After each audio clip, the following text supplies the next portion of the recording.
Good morning friends. இந்த பயிர் உங்கள் கார்டனில் இருக்கா? இல்லை அப்படின்னா உங்கள் கார்டனில் இது எளிமையாகவே வளர்த்துக்கக்கூடிய ஒரு வெரைட்டிஸ் தாங்க.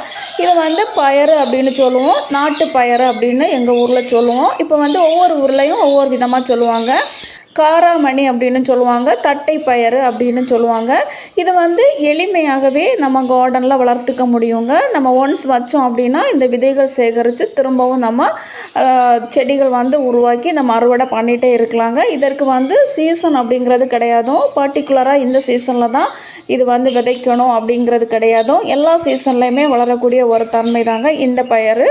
இது நிலத்தில் வச்சோம் அப்படின்னா எந்த மண்ணையுமே எளிதாக ஏற்றுக்கிட்டு நல்லா வளரக்கூடிய ஒரு தன்மை இருக்கும். நம்ம க்ரோ பேக்கில் வச்சோம் அப்படின்னா கண்டிப்பாக நல்லா மண் கலவை நம்ம கொடுக்கணும். மண் கலவை ப்ளஸ் ஃபர்டிலைசர் நம்ம கொடுத்தா மட்டும்தான் நல்லா அறுவடை பண்ணிக்க முடியும்.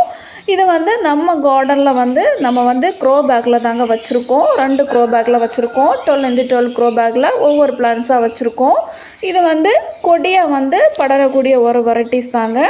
இப்போ இதை நிலத்தில் வச்சு நம்ம பந்தல் போட்டு வச்சோம் அப்படின்னா நிறைய நமக்கு கிடைக்கும். நிறைய அறுவடை பண்ணிக்கலாம்.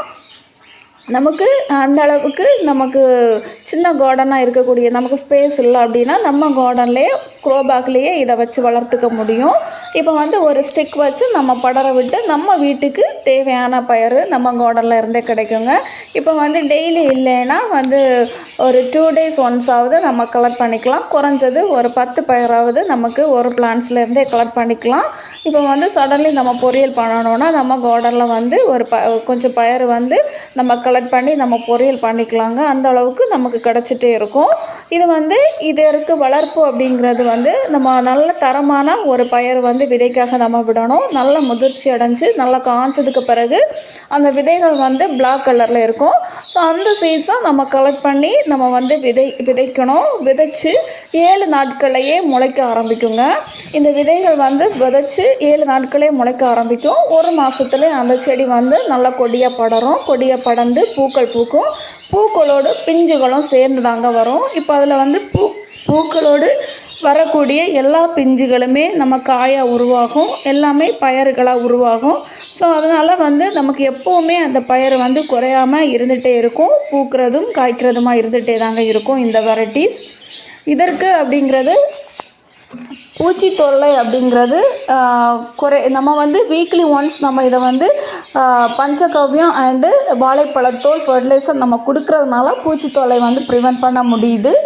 இப்போ எறும்பு தொல்லையும் இதற்கு வரும். இந்த பூக்கள் பூக்கக்கூடிய டைமிங்கில் எறும்பு தொல்லை வரும். இது காமனாக எல்லா இந்த பயிர் வகைகளை வரக்கூடிய ஒரு இதுதாங்க. ஸோ அதுக்கு நம்ம என்ன பண்ணணும் அப்படின்னா 1 லிட்டர் வாட்டரில் 1/2 ஸ்பூன் பெருங்காயப்பொடி சேர்த்து நல்லா ஷேக் பண்ணி செடி மொத்தம் அந்த பூக்கக்கூடிய ஸ்டேஜ்லேயே நம்ம ஸ்ப்ரே பண்ணோன்னா வீக்லி ஒன்ஸு ஸ்ப்ரே பண்ணோம் அப்படின்னா அந்த எறும்பு தொல்லையை நம்ம ப்ரிவென்ட் பண்ண முடியும்.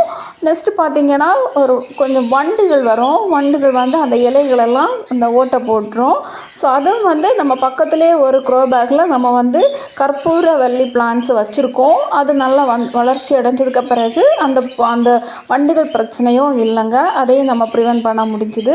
ஸோ இந்த மாதிரி இந்த பிளான்ட்ஸை நம்ம கேர் பண்ணக்கூடிய டைமிங்கில் கண்டிப்பாக நம்ம தேவையான அளவுக்கு பயிர் நம்ம கார்டனில் இருந்து எடுத்துக்கிட்டே இருக்கலாங்க. ஸோ இது இதோட லைஃப் டேஸ் ரொம்ப ஷார்ட் தாங்க. இது குறைந்தது ஒரு 4 to 6 மந்த் தாங்க.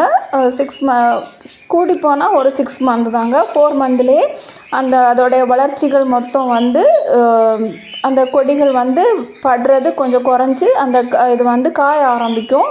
பூக்கள் பூக்கிறது குறைவாக இருக்கும். ஒரு 4 மாதங்கள்லேயே அது முதிர்ச்சி அடைஞ்சிரும்.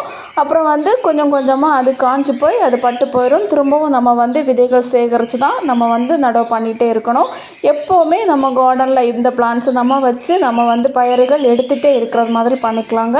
ரொம்ப ரொம்ப சத்துக்களும் அதிகமாக இருக்குது. அயர்ன் இருக்குது, நெக்ஸ்ட்டு ப்ரோட்டீன்ஸ் இருக்குது, அப்புறம் ஃபைபர் கண்டென்ட்ஸ் இருக்குது, அப்புறம் B1 தயாமின் அப்படிங்கிற ஒரு விட்டமின்ஸும் இதில் ரொம்ப இருக்குது. ஸோ அதனால் இது இதயத்துக்கு ரொம்ப நல்லது. குழந்தைங்களுக்கும் நம்ம ஸ்கூல் டேஸ் இது ஒரு 10 பயிர் நம்ம கார்டனில் இருந்து டெய்லி கூட பறிக்கலாம். இல்லை 2 days ஒன்ஸ் பறிக்கலாம். இந்த மாதிரி நம்ம பறித்து நம்ம பொரியல் பண்ணி கொடுக்கலாம். ரொம்ப ரொம்ப ஆரோக்கியத்துக்கு நல்லதுங்க.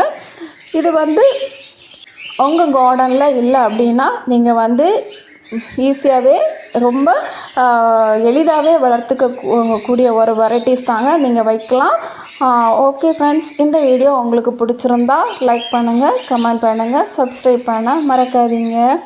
தேங்க்யூ. நெக்ஸ்ட் வீடியோவில் பார்க்கலாம்.